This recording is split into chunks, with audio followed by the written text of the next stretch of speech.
Hi అండి, అందరూ ఎలా ఉన్నారు? నేనైతే చాలా బాగున్నాను. మీరందరూ కూడా బాగుండాలని కోరుకుంటున్నాను. Welcome back to my channel. అందరికీ ముందుగా వరలక్ష్మి వ్రతం శుభాకాంక్షలు అండి. ఈరోజు వ్లాగ్ ఏంటంటే వరలక్ష్మి వ్రతం ముందు రోజు నుంచి వరలక్ష్మి వ్రతం పూజ అయ్యేంత వరకు వ్లాగ్ అండి. ఇక ముందు రోజు గురువారం నైట్ నేను ప్రిపరేషన్స్ అయితే మొదలు పెట్టేశాను.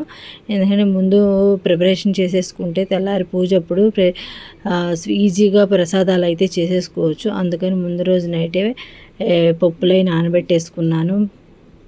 గారెలకి బూరెలకి పూర్ణం లోపల దానికి పచ్చనిపప్పు అవన్నీ నానబెట్టేసుకున్నాను. రాత్రి పూలు కూడా తెప్పించుకున్నాను. అవి కూడా మాల కట్టేసి అయితే పక్కన పెట్టేసుకున్నాను. ఇక జాకెట్ ముక్కలు అట్టిపొడులు అవన్నీ కూడా రాత్రే తెప్పించేసుకున్నాను. ఇక మా రాత్రి నైట్ అయిపోయింది. పడుకొని మార్నింగే ఇక మళ్ళీ ఒకసారి ఇల్లంతా ఊడ్చి మాప్ పెట్టేసుకున్నాను.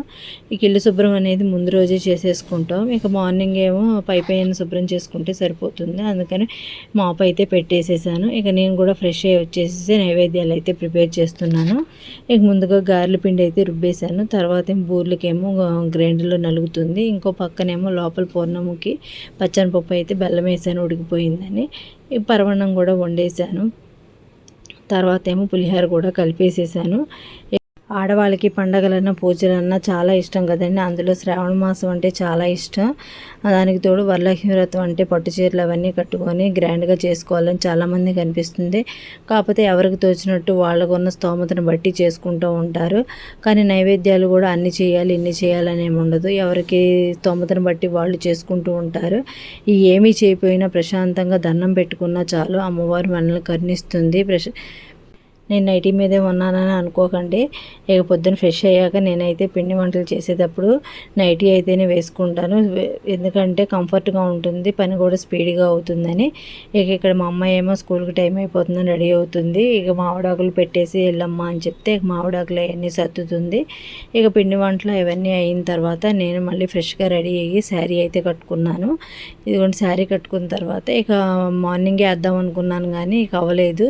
ఇక ఇంట్లో వాళ్ళు కూడా టిఫిన్లు అవన్నీ చేసేసి బయటకు అయితే వెళ్ళిపోయారు. ఇక నేను ప్రశాంతంగా పూజ అయితే చేసుకోవచ్చులే అని చెప్పి ఇక అప్పుడు గడపకి పసుపు రాసి బొట్లు పెట్టి అవన్నీ చేసుకుంటున్నాను. ఇక్కడ ముందుగానే అమ్మవారిని అలంకరించడానికి అవన్నీ తీసి పెట్టుకున్నాను ముందు రోజే. అమ్మవారిని రెడీ చేయడం అవన్నీ కూడా వీడియో తీయలేదండి. ఎందుకంటే పూజ అయితే గబగబా చేసేసుకోవాలి ప్రశాంతంగా. అది కూడా ఇక అత్తయ్యకి అయితే హెల్త్ బాగోలేదు, కొంచెం ఆవిడని కూడా చూసుకోవాలి కాబట్టి నేను స్పీడ్గా అయితే డెకరేషన్ అవన్నీ చేసేసుకున్నాను. అందుకని వీడియో అయితే షూట్ చేయలేకపోయాను. ఇక అమ్మవారిని అట్లా సింపుల్గా రెడీ చేసుకున్న తర్వాత ఇక పీట పెట్టుకొని పీట మీద ముగ్గు అవన్నీ వేసుకొని పటం పెట్టుకొని రాత్రి పూలు అయితే కట్టేసానని చెప్పా కదండి. ఆ పూలు అయితే పటానికి అయితే పెట్టేసుకున్నాను. తర్వాత గౌరీదేవిని కూడా అయితే చేసుకుని అక్కడ పెట్టేసుకున్నాను. ఇక పూజ అందరూ విగ్రహాలు చేస్తున్నారు, మనం ఆడంబరంగా చేసుకుందాము అని అనుకోకండి. ఎవరు స్తోమత దడ్డు ఎవరికి వచ్చినట్లు వాళ్ళు చేసుకుంటేనే పూజ అయితే ప్రశాంతంగా ఉంటుంది. వాళ్ళు చేసుకున్నారు గొప్పగా మనం చేసుకోవాలి అని ఇది అయితే ఎవరు పెట్టుకోకండి.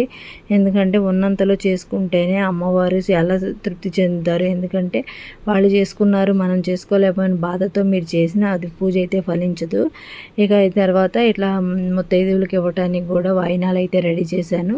ఇక్కడ జాకెట్ ముక్కలు పెట్టి జాకెట్ ముక్క మీద తాంబూలం పెట్టి పసుపు కుంకుమ రూపాయి బిళ్ళ పువ్వులు గాజులు శనగలు అవన్నీ కూడా అమ్మవారి ముందైతే ఇట్లాగా తాంబూలం అయితే రెడీ చేసుకున్నాను. ఆ తర్వాత అత్తయ్య చీర నా చీర కూడా అమ్మవారి దగ్గర అయితే పెట్టేసుకున్నాను.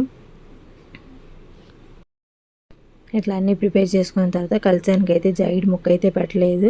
ఇక నాకు కుదరదేమోనని మా అత్తయ్య గారు అయితే రెడీ చేసేస్తాను ఇటు అని అంటే ఇక మా అత్తయ్య గారికి ఇచ్చాను. మా అత్తయ్య గారేమో ఆ జాకెట్ ఫోల్డింగ్ అనేది నాకు ఒకటి పెద్దగా ఒకటి చిన్నగా అయితే వస్తుంది కలిసానికి పెడతానికి. మా అత్తయ్య గారు అయితే నీట్గా పెడతారని అత్తయ్యకి ఇస్తే అత్తయ్య ఏమో రెడీ చేసి ఇచ్చారు. ఇంకా అత్తయ్య పూజలో కూర్చోలేను అన్నారని చెప్పాను కదండి.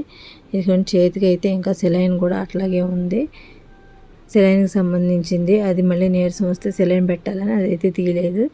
ఇక మా వారేమో వీడియో తీశారు, మా అత్తయ్య గారు ఏమో జాకెట్ ఫోల్డింగ్ చేసి ఇచ్చారని చెప్పి ఇక అవన్నీ అమ్మవారి దగ్గర జాకెట్ ముక్క అవన్నీ పెట్టిన తర్వాత ఇక వరుసగా పిండి వంటలు తయారు చేసాం కదండి, అవి కూడా తీసుకొచ్చి అమ్మవారి దగ్గర అయితే పెట్టాను. మేము ఎక్కువగా 9 ప్రసాదాలు అయితే చేస్తాము ఎప్పుడు. మాకు పెళ్లి కాకముందు అత్తయ్య గారు కూడా అట్లాగే చేశారు. అందుకని నేను కూడా అదే విధంగా 9 ప్రసాదాలు అయితే చేస్తాను. అందరూ ఇలాగే చేయాలని ఏమీ ఉండదు, ఎవరికి తగ్గట్టు వాళ్ళు చేసుకోవచ్చు. ఇక అమ్మవారి స్తోత్రాలు అయితే టీవీలో పెట్టేసుకున్నాను. ఇక కథ అవన్నీ నేనే చదువుకుంటాను, అవన్నీ నేనే చదువుతాను. అమ్మవారికి నైవేద్యాలేమో పూర్ణాలు, గారెలు, పులిహోర, పరవన్నము, చలిమిడి, వడపప్పు, పానకము, శనగలు, ఇక కేసరి, ఫ్రూట్స్ ఇట్లా 9 రకాలు అయితే మేము పెట్టామండి.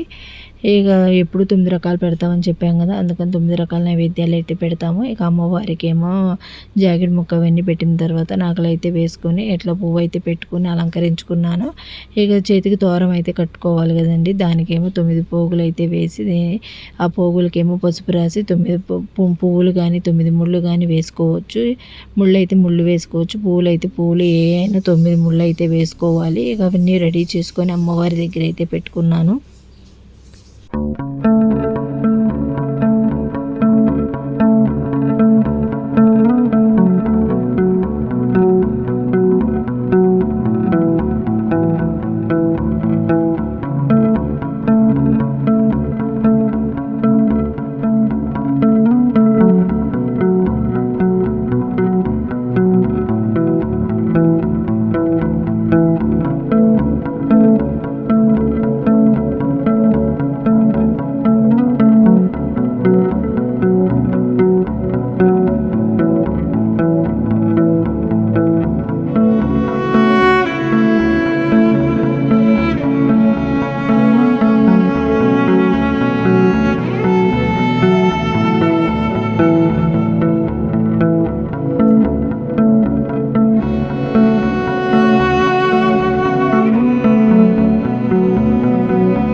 పూజ అంతా కంప్లీట్ అయిపోయిన తర్వాత నేను ముత్తైదువులను అయితే పిలిచాను ఆయన అందుకుంటాకి.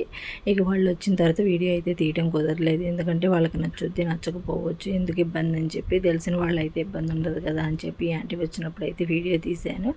ఇక ఈరోజు మన ఇంటికి వచ్చిన ప్రతి ముత్తైదువు కూడా అమ్మవారి స్వరూపాలే కాబట్టి మనం పిలిచినా పిలవకపోయినా ఈరోజు వచ్చిన మన ఇంటి ముత్తైదువుకి ఆ తాంబూలం అయితే ఇస్తాము, ఎందుకంటే వాళ్ళు ఇచ్చే ఆశీర్వాదం మనకి చాలా మంచిది కాబట్టి. ఇక 8 మంది ముత్తైదువులు అయితే వచ్చారు మా ఇంటికి, అష్టలక్ష్ములు వచ్చారని చాలా ఆనందపడ్డాను నేనైతే. ఇక ఈ ఆంటీ ఏమో ఇక్కడ మీరు పోయిన సంవత్సరం బాగా చేశారు విగ్రహం, ఈ సంవత్సరం కూడా బాగా చేశారమ్మా అని చెప్పి చెప్తున్నారు, సింపుల్గా చేశానంటే అని చెప్తున్నాను. ఇక ఆంటీకి ఆ తాంబూలం అవన్నీ ఇచ్చిన తర్వాత ఆశీర్వాదం అయితే తీసుకున్నాను, తర్వాత ప్రసాదం అయితే పెట్టాను. ఇక మా అత్తయ్య గారికి బాగోలేదు కాబట్టి కాసేపు కూర్చొని మాట్లాడుకుంటున్నారు. ఇక అయిన తర్వాత నేను మా వారి కాళ్ళకు కూడా దండం పెడితే మా వారు సెటైర్ అయితే వేస్తున్నారు. ప్రతి సంవత్సరానికి ఒకసారి పెడతారు, రోజు అయితే పెట్టరు మీ ఆడవాళ్ళు, అది ఇదని చెప్తుంటే ఇక నేను నవ్వుకొని పక్కకు అయితే వచ్చేసాను. ఇక అయిన తర్వాత నన్ను పిలిచారు కదండి ముత్తైదు ఆయన అందుకుంటాకి, నేను అక్కడికైతే వెళ్ళి వచ్చాను. ఇక వచ్చేసరికి 12 అట్లా అయింది, చాలా అలసిపోయి నీరసం అయితే వచ్చేసింది, టిఫిన్ కూడా చేయలేదు. ఇక టిఫిన్ అయితే చేయాలి. ఇక ఈ వీడియోకి ఎండ్ చేస్తున్నానండి. ఈ వీడియో కనుక మీకు నచ్చినట్టయితే లైక్ చేయండి, కామెంట్ చేయండి, దాన్ని సబ్స్క్రైబ్ చేసుకోండి.